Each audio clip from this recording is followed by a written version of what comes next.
Ben. And I'm Balto. He's Jake. And we are so glad to have you with us tonight as we talk about, well, I don't know exactly what we're talking about, but Derek's here too. He's joining us for another episode of the Paranatural podcast. Derek, how you doing, buddy? I'm living the dream, living life, man. You gotta move closer to your microphone, homie. It's better? Yeah. No? How about now? Perfect. I didn't even move. Good, don't move. Stay right there the entire episode.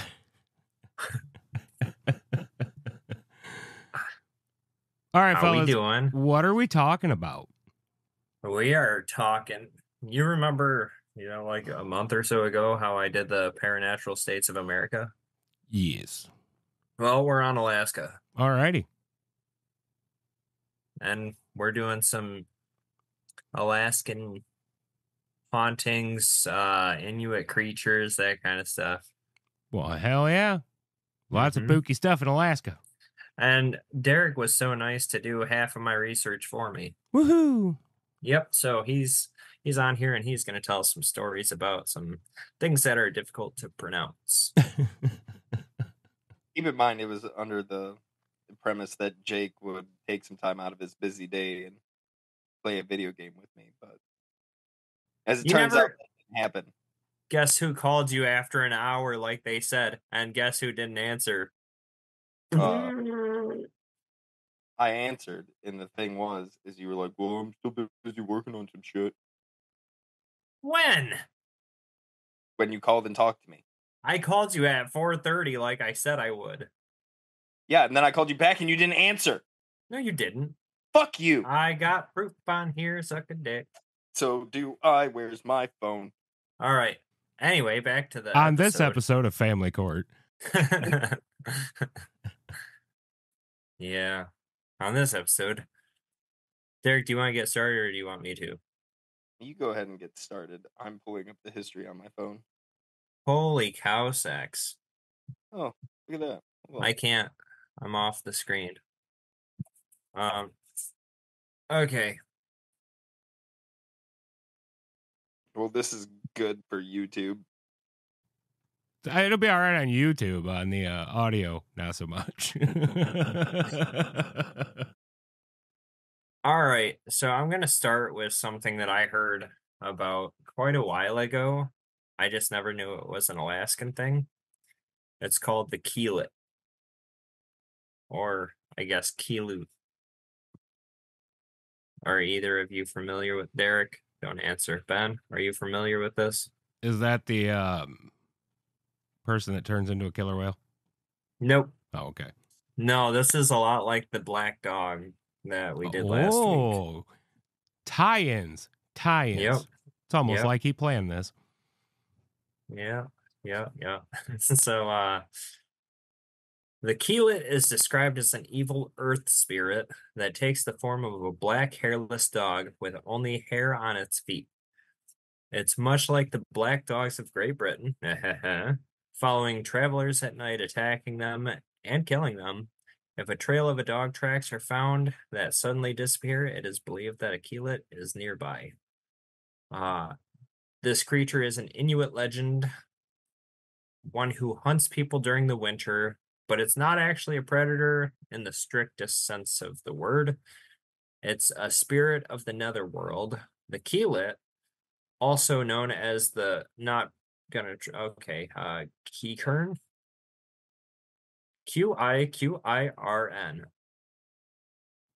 Qiqirn? Checks out. Okay.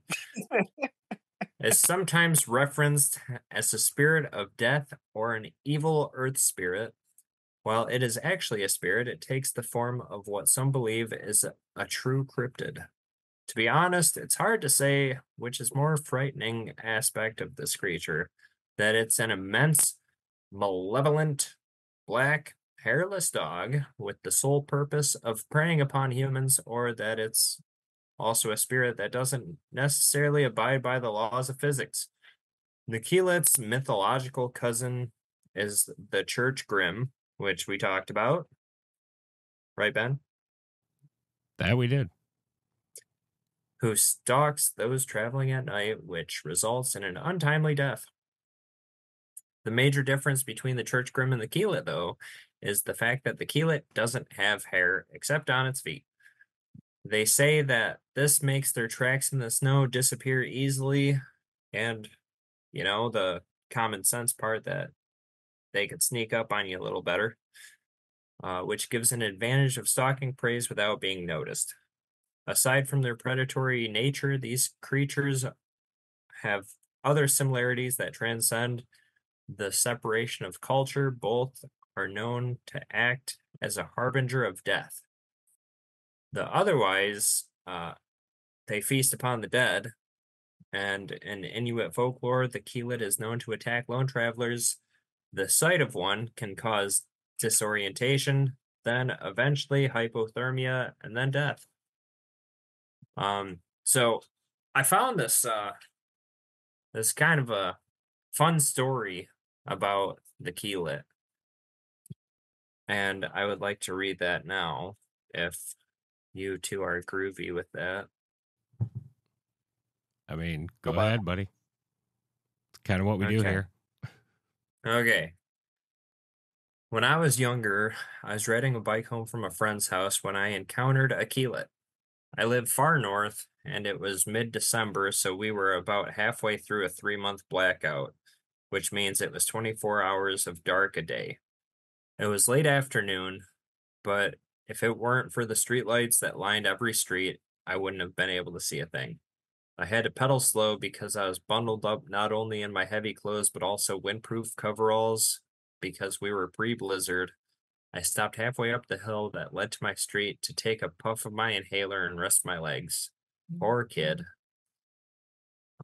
After my breathing slowed, I was able to hear a panting sound behind me. I turned around expecting to see Petey, the coyote hybrid stray that was basically owned by the entire town. He was super friendly and was known to check on the children when they were outside on their own, but Petey wasn't there. Thinking that my hearing was a little fuzzy due to an inner ear infection that I had just gotten over, I shrugged it off and dismounted my bike. It was easier to walk alongside at this point. As I was nearing my street, I felt a hot breath on the small bit of my ankle that was exposed between my coveralls and rolled down socks. Immediately, I stopped and looked around. I was raised by a very superstitious family. My pawpaw, that's a grandpa, I believe, also says, if something seems a little off, then you're not perceptive enough. Clever, huh? I don't think I understand that quote. If something seems a little off, you're not perceptive enough. That doesn't make any goddamn sense. That's what I'm saying. It feels like wisdom, but it's not wisdom. It's that wisdom that you get from your drunk uncle. Drunk pawpaw. Hold on, boy. Let me drink this quart of fire water, and then I'm going to impart some wisdom on you. Yeah. Mama, Papa's making up some weird shit again. Yeah, but Papa, no matter how drunk he is, he's... don't notice shit, then you're not being perceptive enough. Prescriptive enough. Nope. It's stupid. After a moment of surveying my surroundings, I saw a 4-legged form trotting up the street behind me. It was too tall to be Petey, but too thin to be a wolf or a loose hunting dog. So I began moving again, realizing that it was not an animal I could not predict. I kept my eyes... Why are you texting me? I thought it was funny, sorry. Where was... Okay. Well, it pops up on my laptop. Oh, you're welcome. Thanks. Love you. I kept my eyes on it and walked slow, just in case there was a very malnourished... Gosh dang it, Ben. What? Now you're texting me. Yeah? Okay. It's a group conversation. That's how it works. I didn't know that. Act like a professional. Just ignore it. Keep going. It pops up in front of the words I'm reading. He is getting pissed. Leave me alone, Derek. All right.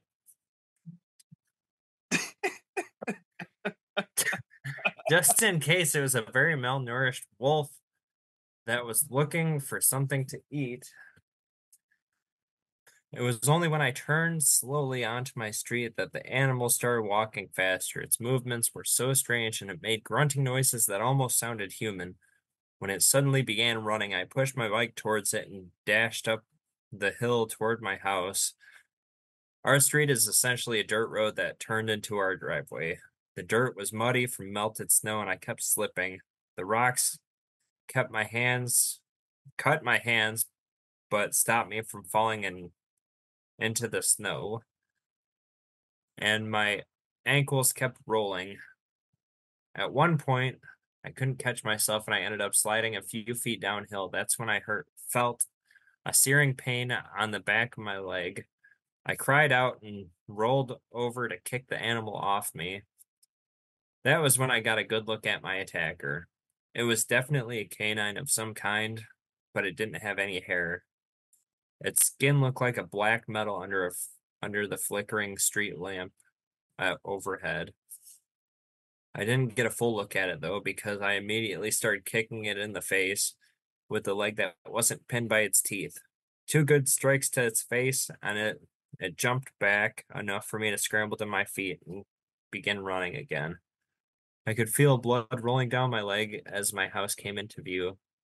I could still hear the thing growling as it sprinted after me. I screamed for my mom as I approached the front porch, praying that we were home and the guns were nearby.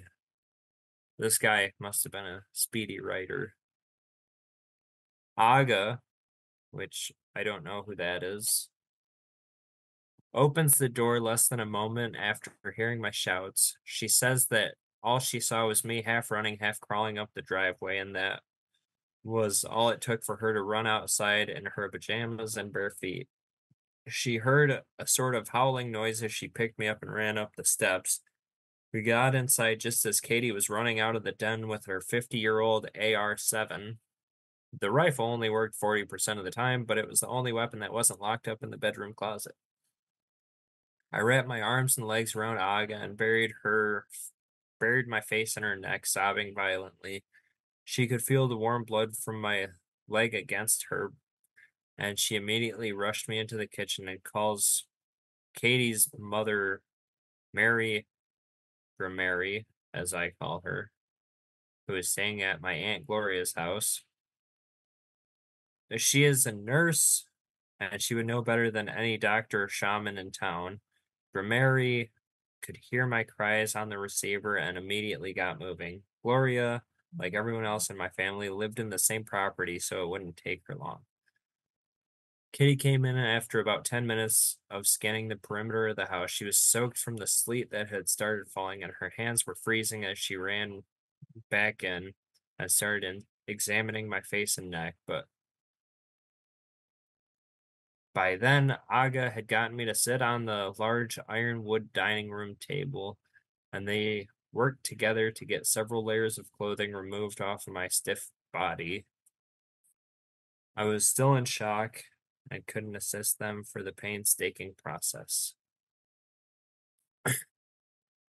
Mary and Gloria arrived just as they were getting me down into my long johns. Gloria, he keeps changing the names in this.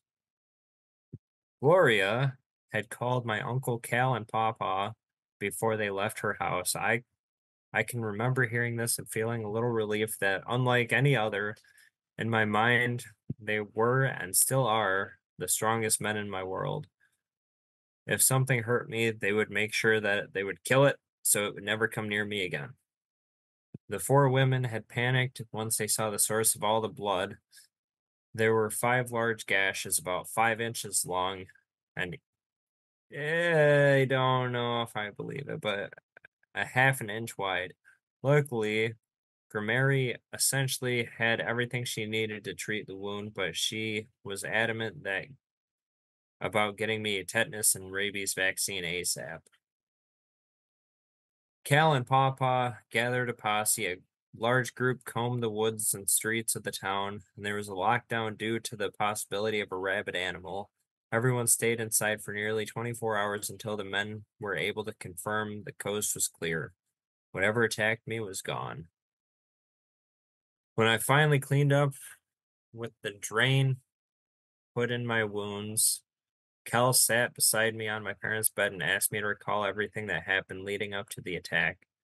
He asked if I remember smelling salt water, if I remember seeing paw prints fading in the asphalt, if I remember hearing chains rattling. Honestly, until he started asking me all this, I didn't really entertain the idea of this being supernatural.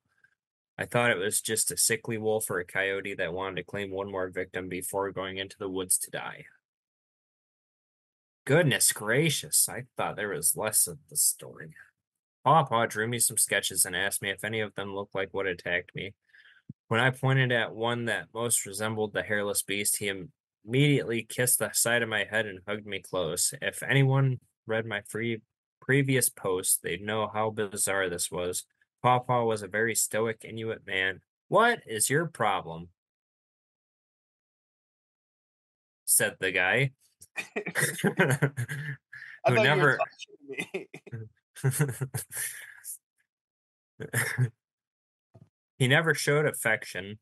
My mom's, he apparently has plural moms, tell me that when I was a baby, he only held me a handful of times, but he loved me, but he would never tell me as such. So when he pulled away from the embrace and stroked my hair with tears in his eyes, I became afraid. I remember asking him if I needed to go to the hospital, and his small chuckle in response, without a word, he left, leaving Aga to assure me that I wouldn't be crossing the pearly gates anytime soon.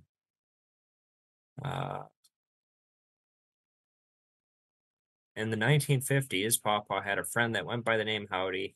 He was also an Inuit, and the two of them basically grew up together.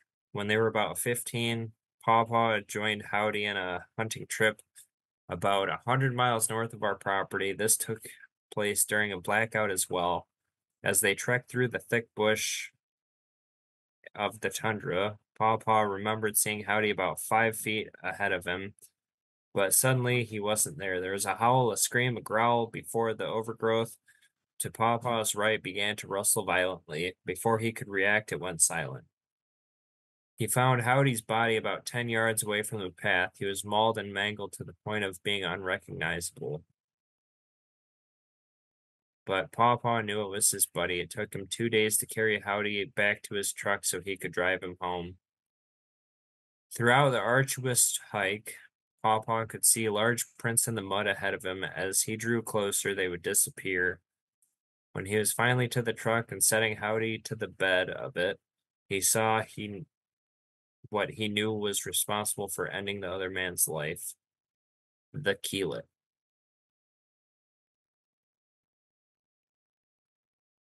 The end. Who boy? So I do have a question. No. My question is this: is what the fuck did Pawpaw's fucking wisdom have to do with any of this shit? Why was that necessary to bring up? Well, it sounds like Pawpaw was a good background character, so person just wanted to set that out there. Pawpaw is brilliant in his own rights. Debatable. In his own rights. Okay. It's your turn. Was that your only one? No, I got two more. Thank God, mine are much shorter. Well, that was hopefully my longest one. Okay. So now this one, I want everybody to take a stab at. Is Oh, spelled. God. Relax. Listen, it's spelled. Jake already kind of knows how to pronounce it, but Ben, we're gonna go with your pronunciation skills. It's spelled Quallupiilluit.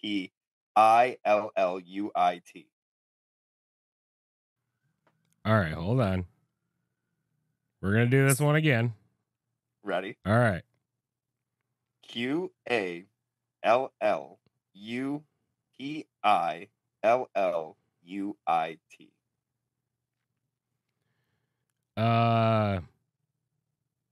Qualupalit. Qualapalualit. Big Boppalubalit.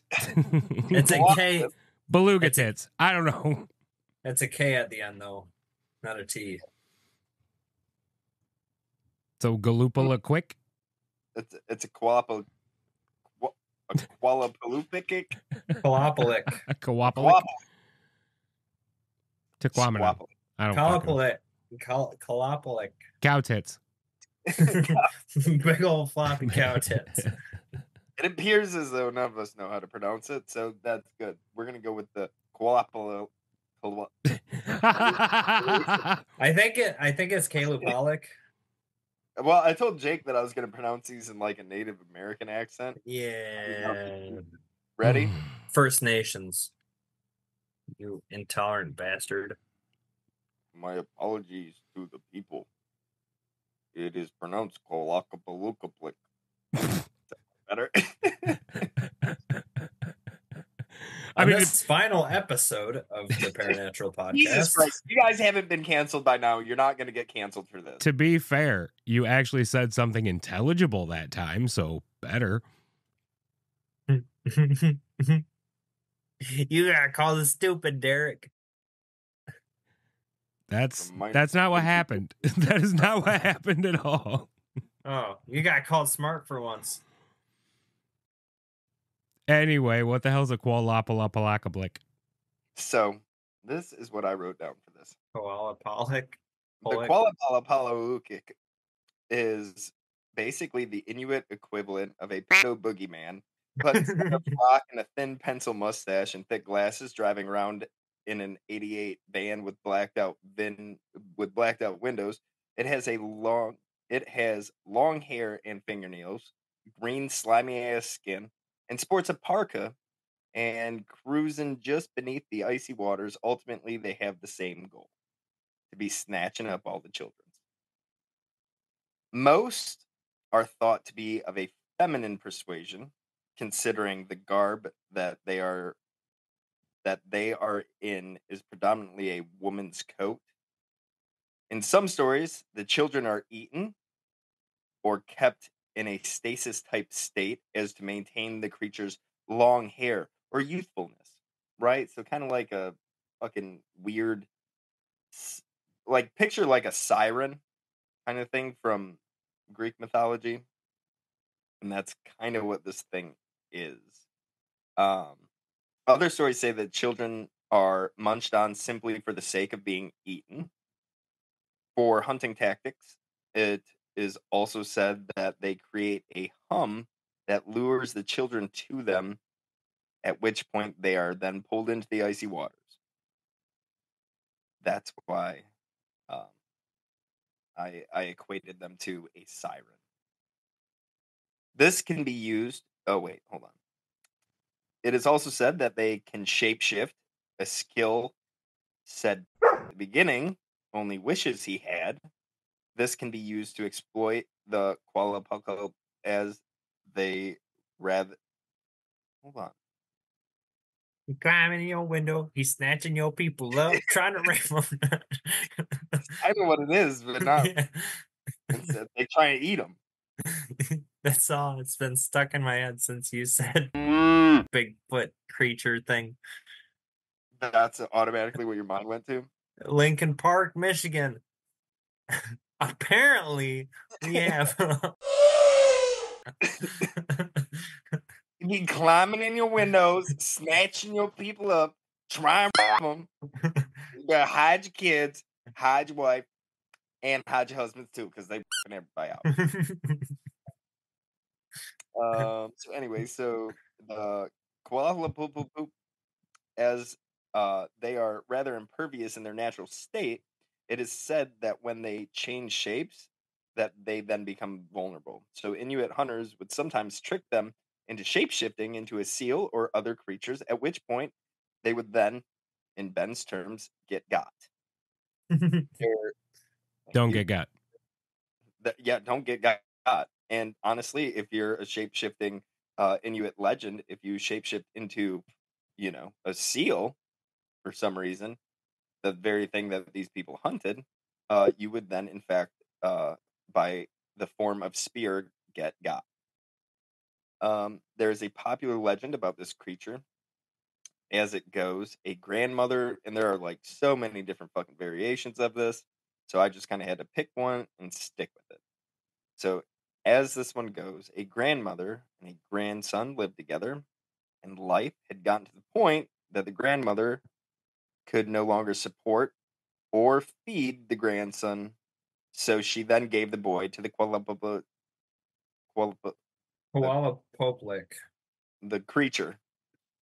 It then anchored the boy to a piece of seaweed next to a crack in some ice. A couple who had then heard of this and also wanted a child uh, went out to rescue the boy, but every time they got close, this little bastard would start singing, and the song was like, uh, "I see a man in a coat, he approaches. I see a man in a fox skin, he approaches." And then this was like the signal to the creature, and then the creature would like reverse fish him, and then pull him down in. Um. So anyways, they got close. They would, the kid would sing the song. They'd pull him down, but eventually, the couple took deer skin and put them on the underside of their little booties, and they snuck up on the boy and cut the seaweed, and then they ended up taking the boy back to the village, um, to a nice home where he would not be sold into whatever form of slavery that would be, and Koala then he Poplik. grew up, huh? No, go ahead. And then he grew up to be a great hunter. So, yeah. In short, it's a child snatching, slimy siren of the slushy seas. You see what I also did there, Ben? Nice. I love Some it. silly Um, sassafras right there. that was some silly, silly shenanigans.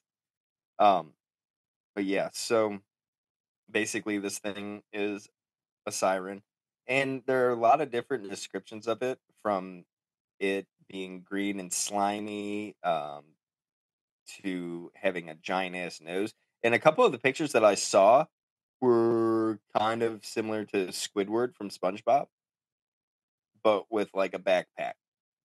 Um, but the moral of this story is like the moral to any kind of like Little Red Riding Hood and all that other shit. Like, it's ultimately just a warning for the children to stay away from the water, because apparently these little bastards will just be going into the water all the fucking time and disappearing. And so I guess grief-stricken parents need something to blame something on, and so they invented the Inuit mermaid. South Park did it. Yep, probably did. They did. But it was some Puerto Rican man, no, not an Inuit legend. I thought you were referring to the fish sticks episode. No. So, Jake, now you can take us on another adventure of Paw Paw's undying wisdom. Okay, good. Because this mentions Papa a lot. Oh Christ! Hey, Benjamin, Yes. have you watched Balto? I believe so, a very, very long time ago. So I am going to do one on the Iditarod Trail. Okay. You know of this? I do. That's a Yeah, that's grueling, one I grueling can race. I can pronounce that one. I'm really proud of myself. Pronounce it. The Iditarod. So proud of you. The fuck, any dummy who's ever seen snow dogs can pronounce that one. Let me sign your dick. Let me sign your dick, dog. Okay. So it's 1,000 miles, well, 973 miles. So basically everyone who doesn't pay any attention, or watch good movies, it is a trail where they have sled dogs and they go through some of the harshest terrain that Alaska has to offer. And back in the day, it was used to like get supplies, medication, whatever to certain people because that was the only way to do it or the quickest way to do it. Now it's like a contest, like a track or a race almost, and they still do it to this day. Um, but needless to say, Alaska is harsh. A lot of people have died. Um, some sick mother Fs like to leave their dogs out there if their dogs can't keep going. So hopefully they die really painful from the Coapalocalypse. Um, so in the later years of this trail and the dog sled racing, um, they thought it would become obsolete as other methods of travel have become more widely used. Um, and since gold reserves dried up, that's another reason why they did the. All I can see is Derek munching. Ben, can you talk real quick so I see your picture? Okay, thank you. It's so good. All So right, great. So there's a town called well, named after the trail, the Iditarod. And it's at the end of this trail, 1,000 miles. They say it's slowly getting reclaimed from the land, but since a lot of people have died and there's cabins here and there throughout, a lot of people have froze to death, like even in the cabins because they just try to get some rest overnight and freeze overnight. Um, there's people who have never like gone missing and never been seen again. So on top of all the death, there is also quite a few legends surrounding this trail. Um, so the trail is a remote and largely inhospitable, especially in the winter months in the northernmost stretches. The dog sled and snowmobiles are still a very popular way to navigate and the more treacherous areas. Yet in summer, hiking and traveling the trail by foot is common. Ghost towns can still be seen along the historic trail, and community museums also dot the areas along its length. The Iditarod Trail sled dog race is one of the most popular races carried out, uh, with teams of mushers making their way around 1,000 miles of forbidding frozen terrain from Anchorage to Nome every March, passing through the ghost town of Iditarod and others along the way. It is the major event meant to commemorate the historic places of dog sled racing once held here in the Gold Rush days. But the Iditarod Trail sled dog race also has rather spooky side, with mushers sometimes coming back with tales of brushes with the supernatural. Bushes of the supernatural. Oh no, not supernatural bushes. I mean, the Bible has that, right? That's the root of all of my fears. I think we're talking about a different kind of bush. The burning bush. Buddy, if that bush is a burning, don't go looking. Oh, you're STD talking. Ugh. Everyone, listen to Derek. He would know. How would I know? Okay. Many of the paranormal phenomena reported along the trail gravitate towards an eerie place called the Old Woman's Cabin, which appears to be the name of a mountain looming the fringe of the last stretch to Nome, and also the name of a long abandoned, decrepit cabin sitting in the woods in the mountain shadow. It is this spooky cabin that is said to have once been the home of a reclusive old woman who died out here to leave her restless spirit behind, often appearing as a beautiful maiden, but sometimes as an old hag. The spectral form of this woman watching the dog sleds pass is often seen standing off the trail or walking alongside it, hovering above the ground, and some mushers have reported being grabbed or poked by unseen hands, or to have their dogs suddenly panic and freeze and refuse to move in the vicinity of the cabin.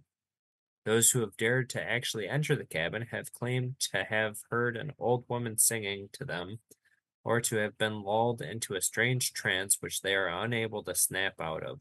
Indeed, this mysterious force is said to provoke an irrational urge to stay there, and those who pass or enter, which is blamed for ruining mushers' race strategies and possibly because the entity is lonely and looking for company. So feared and notorious is the ghost of the old woman that racers will sometimes leave her offerings in an attempt to appease the spirit. There is also supposedly a curious humming that emulates from the cabin and of the cabin spirit influence and odd humming. One musher has said, quote, "She is definitely a time suck. You just want to rest for a bit, but you stay longer. She definitely can wreck a strategy of a race. I'll go by there and tell myself, don't look, don't look, don't look, can't stop here, can't stop here, can't stop here." She kind of hums. First, you think the humming is the wind coming through the boards, but it's a tune, soothing, but also kind of haunting, with minor notes rather than melody. Melody. Beside the ghost of the old woman and her mysterious cabin, there are other entities sporadically seen haunting the forlorn trail. Once is the spirit of a man who allegedly died in an avalanche and will go around helping those on the trail in need. And others are more threatening. One such report comes from an area approaching the ghost town of Iditarod, once a thriving mining community, and more now a mere ice-encrusted husk of glory years. From where a report comes from us from the Anchorage Daily News concerning a veteran musher by the name of Dee Dee John Rowe. She claims that she made her way across this particularly remote part of the trail. She saw an encampment of rather otherworldly looking individuals who didn't seem quite real. And she says of her encounter, I'm gonna get a little bit more info on that before I read it. So this happened in 2011, and she told reporters of a ghostly encounter that she had while racing.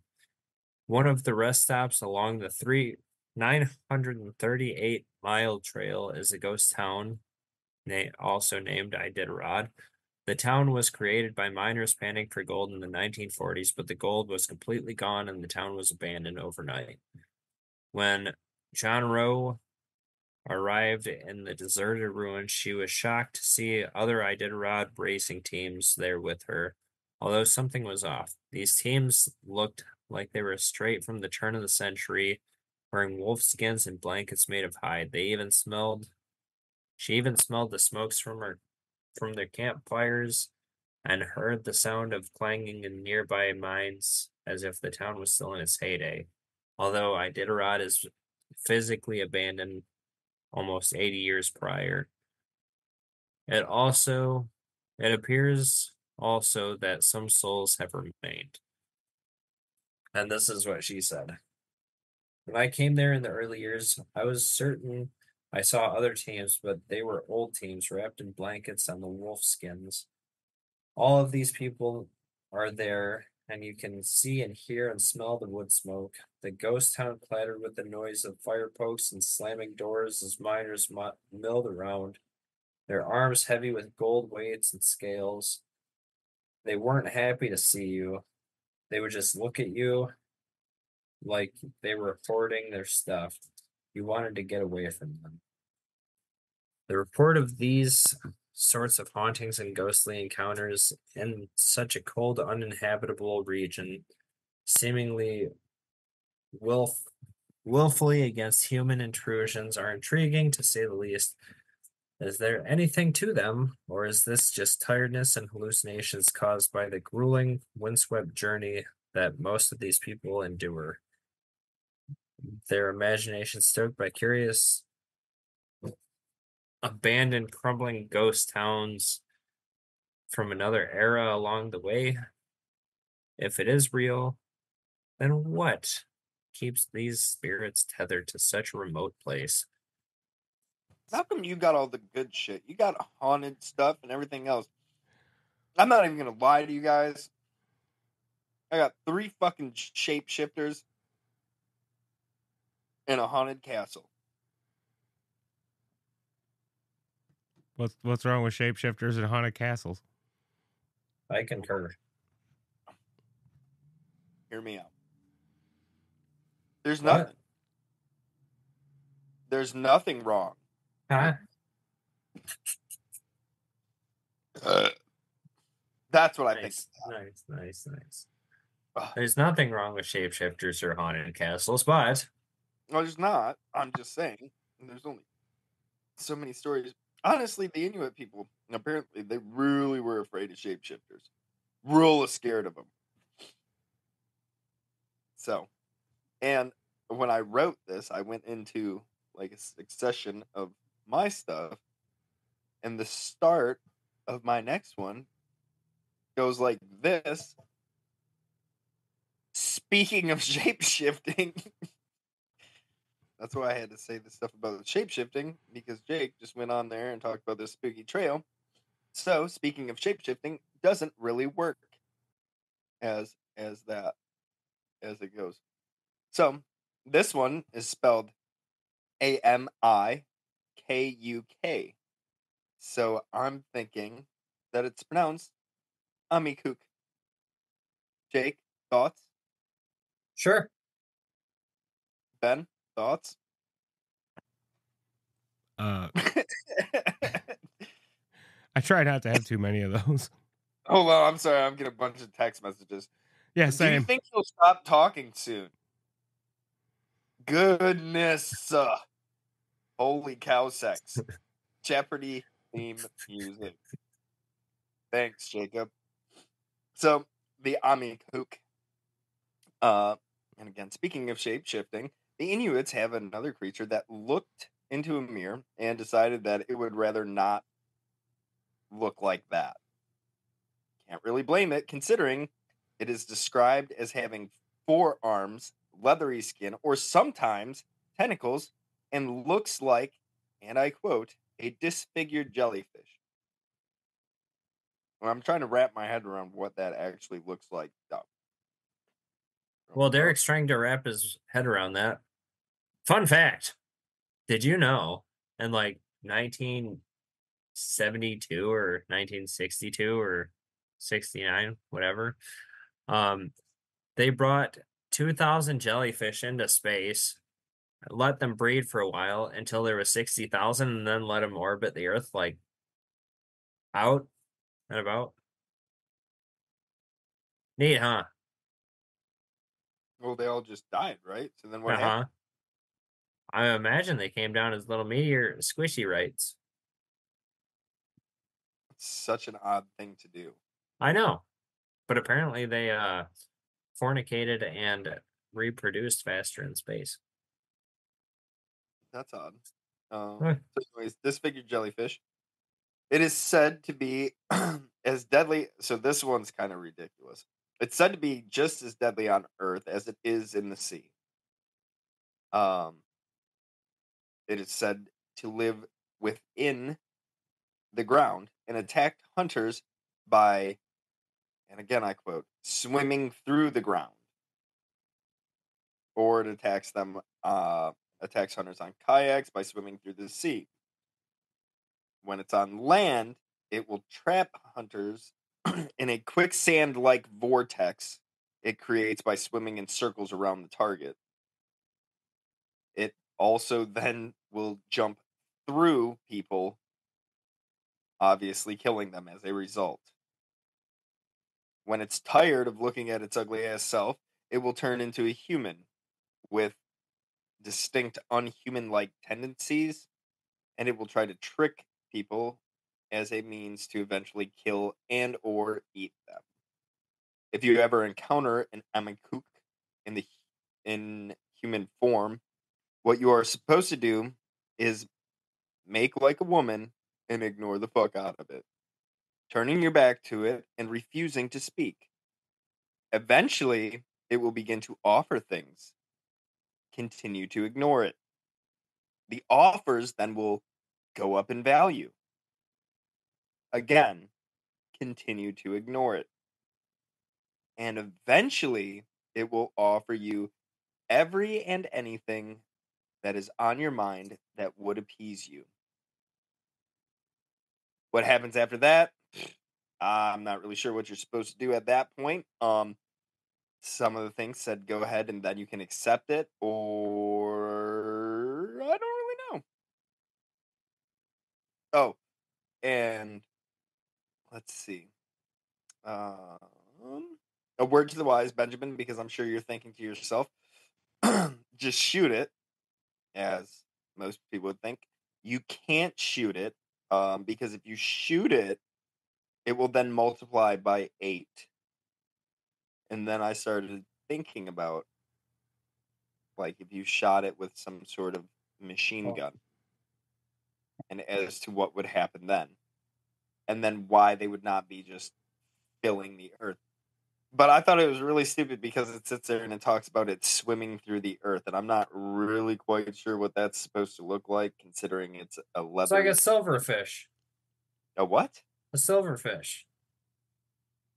They Elaborate. swim in gravel. Is this a real thing or a made up thing? Real. A silverfish. Uh-huh. They swim through the ground. Uh-huh. Because I was thinking of this thing much more like Tremors. That's what I was thinking too. That's what you were thinking too? Yeah, precisely what I was thinking. It's a jellyfish graboid. That's the only thing I think. I was like, well, fuck. Just replace the regular Tremor looking worm thing with the fucking leathery skinned disfigured jellyfish, and boom, that's it. And I couldn't really find like the moral behind the the legend for this one, because this one's not telling kids not to do something. It's basically just, I think it's probably just to, you know, explain disappearances, I would suppose, especially of like skilled hunters. I don't think there's any quicksand in Alaska, is there? I mean, I guess there is. There's probably quicksand everywhere. Anywho, not important. Jake, how many more do you got? Well, Bam Margera or someone who looks exactly like him is shooting a thing at the Red Wings intermission thing. You want me to tell another one? Because I only got two. I only got 2 more left, and I can make this next one quick. Well, I only have the Coppermine one, but like I couldn't really find a whole lot of things other than disembodied voices in it. Okay. So No, I guess I could. Let me go through my 2. Okay. Okay. Yeah, it's already been an hour. This one's easy to pronounce. It's a Kushtaaka. The Kush Taco. I think that's the way it's supposed to be pronounced. Say it in your Native American voice. And today we are going to be talking about the Kush Taco, which of course in Inuit the literal translation of the word means land otter man. I wish I was lying about that. That's a literal translation. It means land otter man.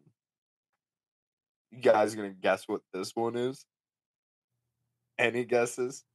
I want to say a mermaid goat. Okay, pretty close. Ben? Sentient waffle. A what? A sentient waffle. Sentient waffle. Flying spaghetti monster. Oh, Yeah, wow. Don't bring religion into this. my apologies. So legends vary on this one. Some say Happy. that it is a hybrid of a man and an otter. You know. Some say it is a shapeshifter going between human and otter. Now, in some stories, it's a specific kind of otter, like a specific species of otter.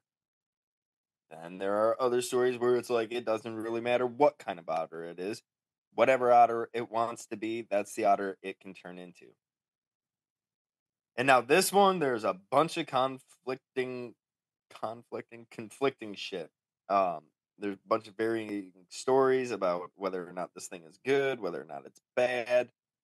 It's just a bunch of just stuff. Um, some of the legends say that this thing is helpful, even at times saving lost sailors, like lost Inuit sailors or whatever, um, from their ultimate demise by leading them to safety by spending, or not by spending, by sending them images of their family members as some sort of otter illusion that comforts them, and then that comforts them as they then turn the sailor into a kushtako itself. So it'll like, yeah, do some sort of some mind thing and plays this happy image, but whatever. Turns them into a kushtako so they can survive the harsh environment. On the flip side of that coin, though, the other stories do not paint this thing in such a wholesome light. They are said to imitate the sounds of children, like babies crying and screaming and everything else, and lure the victims to them, where they are then devoured or shredded into bits, or in the best case scenario, turned into a horrible monster as well. And apparently, these things like to whistle while they work at a tune of, and this was very specific, low, high, low. So, if you do find yourself in the deep dark north, close to a body of water, and you hear a whistling tune of low, high, low, resist every dumbass urge in your body to follow the sound of the whistle, or you will end up a landman otter thing as well. That's the Kush Taco. And then for my last one, which so all of these again were shapeshifters of some form or the other, except for this one because a castle cannot shapeshift. So this one is the Baranov Castle. Castle. I don't know why I can't say it. Baronoff. Baranov Castle. Baronoff. Baranov. You let me pronounce how it's spelled. Baranov Castle. I thought that was pretty good. That was a decent Russian. Yes. Anyways, huh? That's what I thought you said. Commonly referred to as. I swear to God. I swear to God. Eat the bag of dicks. Your mother eats bags of dicks every day. In She was Soviet the one who Russia, bag taught of me dicks eat how. you. What? He's caught in Family Guy. What do you say?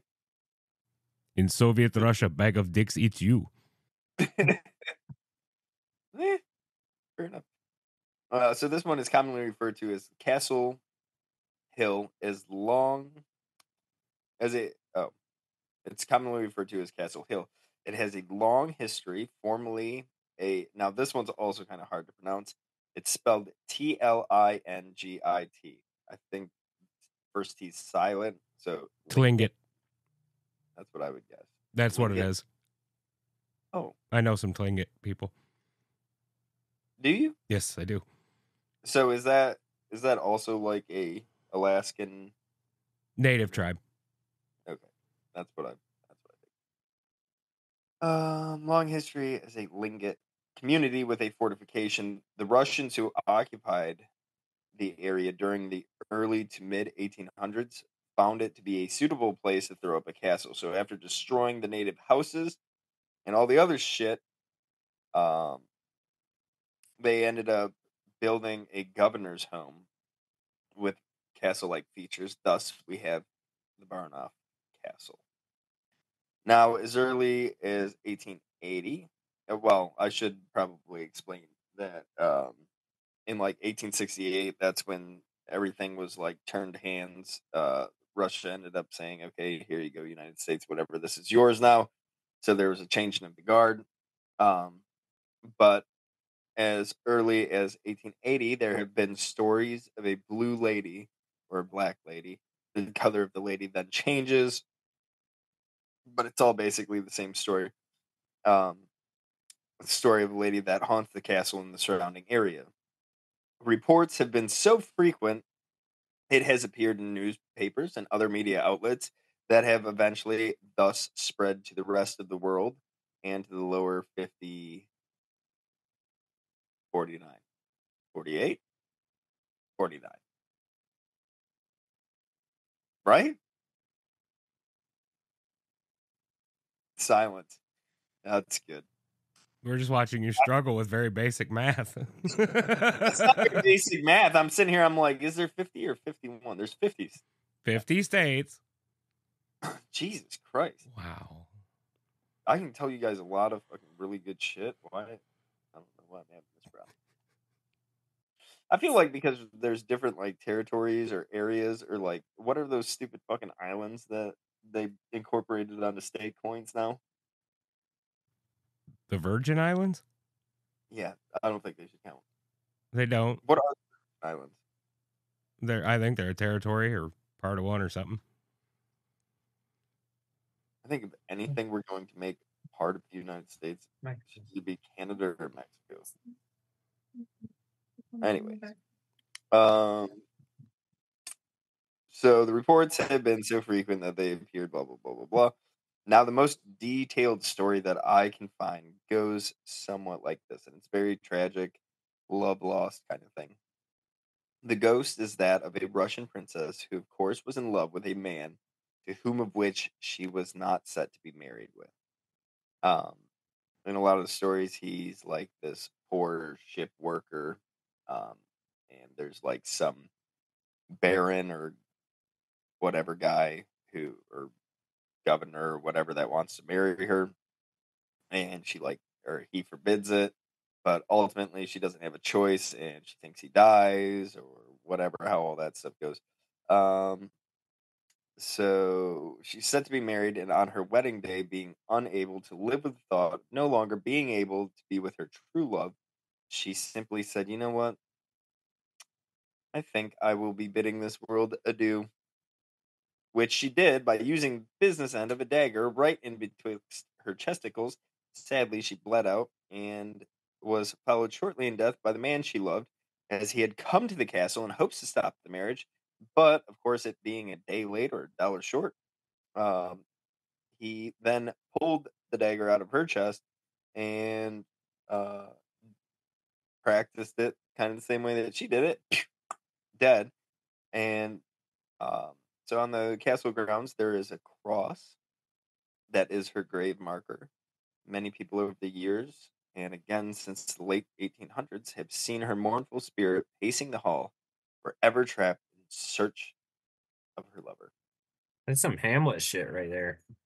It is, it's very Romeo Juliesque kind of thing to it. But I think all, or at least some good um, scary stories or hauntings, obviously, um, are that of a saddened lover.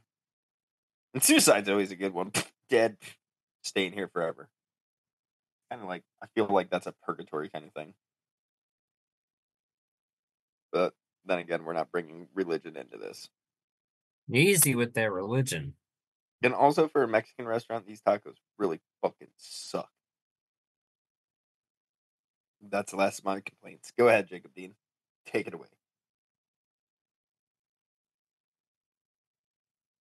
Yeah, it's hard to follow. I know. Those were two just really brutally dove into stories. All right. Try your best. That's all we can ask. Let me try my best. You're only the permanent host of this thing. Sometimes I think I shouldn't be. All right. So this is called the McCarthy Copper Mine. Apparently, it's one of the most haunted locations in Alaska. Honestly, I couldn't find a whole lot, but internet never lies, so it's one of the most haunted places in Alaska. Ghosts of the old territorial days are with us everywhere. As we all know, Alaska is littered with abandoned Russian settlements, deserted prospecting sites, and the wreckage of so many doomed expeditions in the cold, dark, and mysterious far north. Spirits of the ancients are even said to be trapped in the great animals roaming the great land, ferrying souls from one realm to the next. And while there's talk of ghosts and spirits rustling in trees, haunted old lodges moaning in the mountain passes, and dwelling near shipwrecks, only one recurring premonition can be said to have scared off state government. It's somehow fitting that perhaps the greatest concentration of paranormal activity in Alaska's vast lands has been reported near one of the world's richest known gold and copper strikes. The old railroad that serviced the Kennecott copper mines and the Valdez and Chitina mining districts is said to have been so haunted, so spooky, that to this day, 73 years after the final load was hauled, phantoms repeated attempts by locals and even state officials to redevelop the area. So a little bit of history. Kennecott's ore was mined from deep inside the Wrangell Mountains and then carried across a 3-mile area tramway before it was conveyed 4,000 feet into the frozen mountainside to the mining town of Kennecott. And from there, the ore met up with the Copper River and Northwestern Railroad. So I'm just going to say CR and NW for short, but because I don't feel like anyone pays attention to me, CR is Copper River, NW, Northwestern. So the old CR and NW is an abandoned 200-mile stretch of the track ambling from Kennecott Glacier south of Cordova on Prince William Sound. Copper was hauled there and then shipped to a small smelters in Tacoma, Washington. The railroad built by the J.P. Morgan financed Kennecott Copper Corp. Goodness. 1K and 2C is Derek before you get excited. Between 1907 and 1911, spanned by What is that supposed to mean? Please don't interrupt. Spanned by the massive glacier, the tracks have been moved continually. Funny. As the glacier shifted and settled, the bridged yawning canyons, it clung tenaciously to rock walls above the mad swirling Copper River. During construction, thousands of workers were retired to dig through snow and avalanche. Others went and blasted their way through the rock walls. Miles and miles of rocks. That's what they blasted through. Many were reported to have died during the construction of the CRNW. The railroad cost the Kennecott Corp $20 million to build at the time, which is roughly $500 million today. The investment eventually produced some 4 million tons of copper ore that passed south of the Chitina River Bridge, not to mention 128 other bridges. And then down the line, while the track eventually became a very profitable investment during construction, Railroad workers and miners swore the acronym for the CR and NW stood for Can't Run and Never Will. Widespread and persistent stories of hauntings along the old track have been reported from the region, especially near Chitina. It was well documented that the railroad created thousands of jobs, and there was 30-year boom in nearby McCarthy, a town adjacent to Kennecott, which offered colorful diversions for miners, including a red light district. But how many lives were lost during the railroad construction and the mining boom? And the inevitable bust? Practically overnight, the once bustling communities surrounding Kennecott mines turned into ghost towns. McCarthy almost died, but hung on thanks to the hard few who continued to work in other gold mines. Eventually, when the National Park System showed up, after establishing the Wrangell State Elias National Park, goodness, Kennecott flourished again, albeit in a less fashion, as the tourist attraction Unnamed. The park now draws people along the McCarthy Road, which took over the old railroad gate from Chitina west into the mountains. Over the years, travelers on the road and visitors from present-day Kennecott historical landmark have claimed that they see tombstones just off the dirt path in places where it parallels the CR and NW with the old copper railroad. Thing is, on the way back from their adventures, these wayfinders consistently reported that the grave markers are gone, vanished into the still cool mountain air. Back in the late 1990s, the state of Alaska is said to have begun developing a government housing tract along the trail and once marked the CR and NW, but during constructions, workers so regularly recounted phantom visions and disembodied voices of both children and adults along the old copper railroad that keeping work up became impossible. Eventually, things got even worse. Construction workers, having seen the tombstones and heard the wail of the long-dead miners, then started losing their tools right out from the tool belts and boxes. It was enough to frighten off even the boldest and bravest public servants, and the whole project was said to have been canceled. Getting out of the long abandoned track isn't easy. Much the same can be said of the many other godforsaken places in Alaska, as some of those people manage to maintain, sometimes even flourish. Few others are believed to have as many spirits discouraging settlement as abandoned ghost towns and railroads and the Kennecott copper mines of the Wrangell State Elias.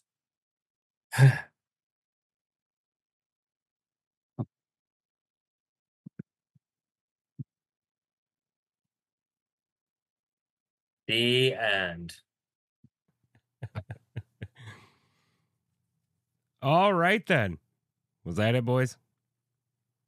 No, I still got 3 more. Oh, okay, go ahead. If you got 3 more stories, Jake, I'm gonna end up having to take this thing on the fucking toilet. Well, that's fine. It's on YouTube, so.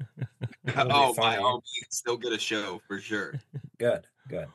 Well, in that case, ladies and gentlemen, thank you so very much for choosing to spend your time with us here on the Paranatural Podcast. Derek, good to see you again, brother. Always good to see you, man. Until next time, ladies and gentlemen, we love you. Good night. I actually had another one, but Ben ruined it. Good night.